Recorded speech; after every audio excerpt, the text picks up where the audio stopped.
In this video, I'm gonna pull out nearly every light in my kit to show you what a $20,000 setup looks like. I'm also gonna cover setups at 5 other price points, including a professional $10,000 setup, a starter $1,000 setup, all the way down to this basic $0 scene. At each level, I'll reveal a tip, or two, that you can use to make your videos look more cinematic, regardless of your budget level. Who needs to spend money to get quality lighting? With careful timing of where the sun is in the sky and a big ol' window, you can get cinematic shots like these without spending a dime. How?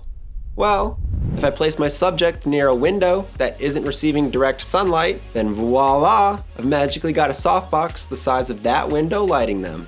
This effect happens because light coming in through a window has first bounced around the outside environment before reaching the window. It's reflecting off things like trees, cars, the ground, buildings, sidewalks, etc. Put another way, light is coming into that window from all directions instead of just one direction, aka the sun. And this is basically the same effect as when light is softened by putting it through some type of diffusion. I use a sun tracker app, like Photo Pills, to show me where the sun will be throughout the day when I'm location scouting. These sorts of apps make it easier to plan our shots for the day, usually because I'm avoiding direct sunlight that's coming in through the windows. One of my favorite ways to make a scene feel lifelike is to use practicals. Practicals are lights that are seen in camera, usually in the background of your shots.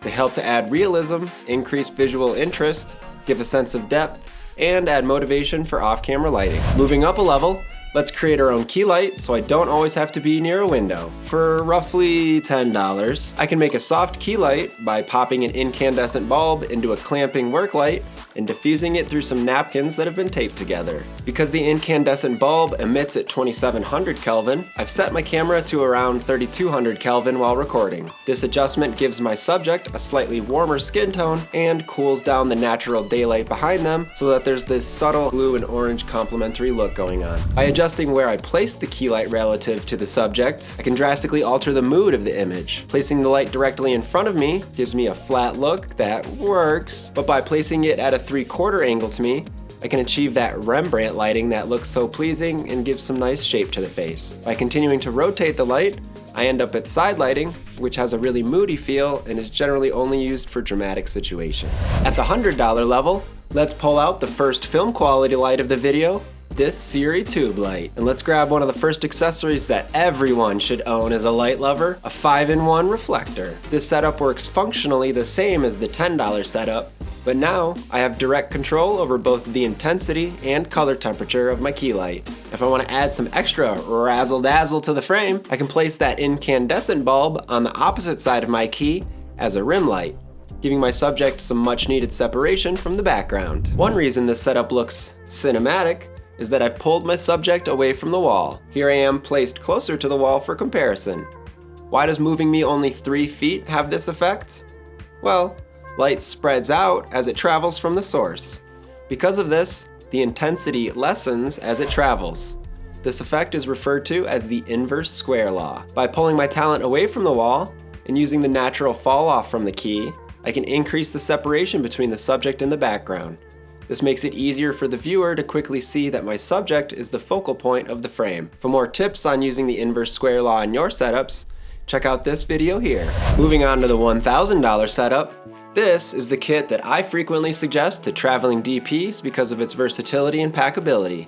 It also works wonderfully as a beginner kit to learn 3-point lighting with because of the ease of setup. An Amaran 200D acts as the key. I have this going through a 3-foot softbox. A couple MT Pros act as both hair and kicker lights. Let's break down why I love this kit. The Amaran 200D is a powerful light for its size, rivaling the Aperture 300D for 1/3 the price. I'm using the 3-foot Light Dome 3 because 3 feet of width gives a soft look, the circular shape gives a pleasing catch light in the eye, and it packs down really flat for traveler storage. The best thing about this softbox though is that it comes with a grid. Grids are accessories placed on lights to control how wide their beam spreads. Without the grid, you can see that this key shines everywhere in the scene, spilling on the background. But with the grid, the key light only hits the subject. Using a grid like this gives me separation between the subject and background and gives me more control over lighting the scene. I'll also use grids on my lights when I only need to light a particular part of the frame, like an overhead dining room scene or something. The MT Pros also come with grids, again giving me control over their spill onto the rest of the scene, particularly these plants and this side of the couch right here. This top one acts as the hair light and also gives a little separation to the shoulders too. The kicker light is placed on the opposite side of the key and gives this little kiss to the cheek. It also feels a little natural to me that somewhere opposite the key there's like a window or a picture frame or something that's bouncing light back into the subject. One final note about choosing a beginner setup: all three of the main brands, Aputure, Godox, or Nanlite, make fantastic lights at entry price points. Replace the Amaran 200D with a 300C, or with the Nanlite FS 300 or the Godox VL 300, you're honestly going to get the same results. I would advise sticking to one manufacturer when you start out though, just because being able to control all your lights with one app can be so handy.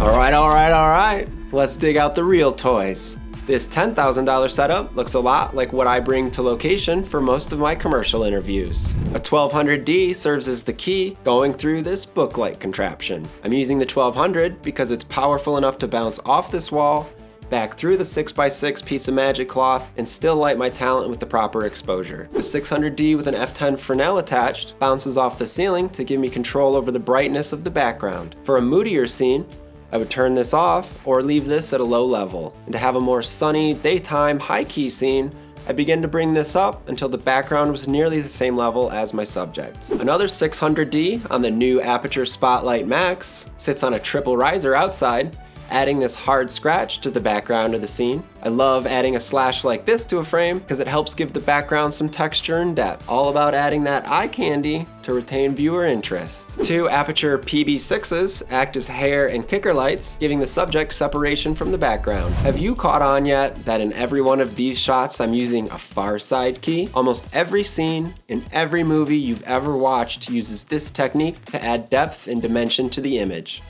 A far side key refers to where the key light is placed relative to the camera and sight lines of the talent. A near side key places the key light on the same side of the talent's eye line as the camera.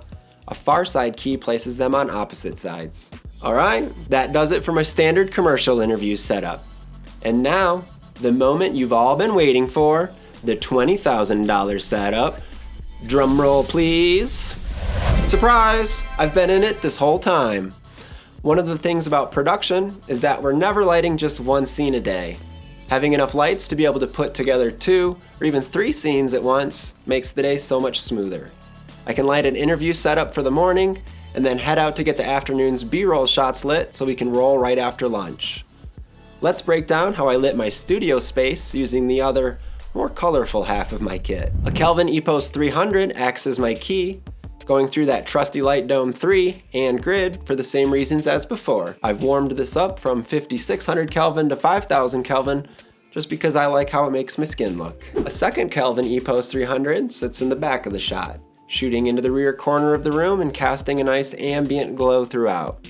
If I pointed this light directly at the background, there would be harsh shadows, the room wouldn't fill out with color, and it would be this really obvious sourcey light. By aiming at the corner, I'm in effect turning that corner into a giant softbox, which softens all those hard shadows and creates a much gentler fall off from right to left across the scene. 2 MT Pros act as my hair and kicker lights, doing the same thing those 2 lights have been doing in the other setups. Several MC Pros are placed inside the shelving unit over my right shoulder to give some complementary coloration to the background. The slash in the background over my left shoulder is made by using the Aputure 60X in Mini Spotlight. And finally, just for the fun of it, some Aputure PB12s are attached to my shelving unit. It is YouTube after all. These do also give some leading lines towards the subject, me, and add a bit of color to an otherwise dark part of the frame. For our final key tip, let's talk about how I was able to keep the background saturated while still being able to key my subject. Sometimes placing a grid on the softbox just isn't enough. I have to pair it with a technique called feathering. To do this, I'll place the key light where it would normally live, at that 45-degree angle from my subject. If I point it straight at the subject, however, we can still get some spill into the background. To solve this, I'll rotate the key light towards the front or the edge of the frame until I'm no longer spilling into the background, but making sure that I haven't rotated so far that I'm no longer hitting my subject. Sure, most of the light is just going into the wall now, but I've got a keyed subject and a richly saturated background. If you're just getting started and want to see which light I recommend as a first light, click here. And be sure to subscribe if you're not already. Thanks for watching, and I'll see you next time.